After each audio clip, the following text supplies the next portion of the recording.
इथं दंगेकर आहेत, ते कामामध्ये दंगा करतात, काम करून दाखवतात, काम करून दाखवतात, गली गलीमध्ये जातात, लोकांना मदत करतात.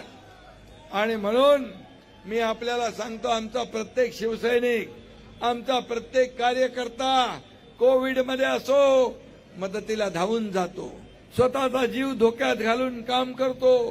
पूर आला, महापूर आला, तिथं मदतीला जातो. कुठे आपत्ती आली, संकट आलं, तिथं धावून जातो. हा शिवसैनिक जो आहे, हा कार्यकर्ता सर्वसामान्य लोकांच्या गरजेला, मदतीला, सुखात दुःखात अडचणीत या ठिकाणी धावून जाणारा कार्यकर्ता. आणि म्हणून माझी विनंती आहे की निवडणूक ही कार्यकर्त्यांची आहे. या निवडणुकीकडे एक वेगळ्या अपेक्षेने लोक पाहत आहेत. आणि म्हणून मी आपल्याला आणखी, मला पिंपरी चिंचवड करून 4 सभा मुंबईमध्ये आहे.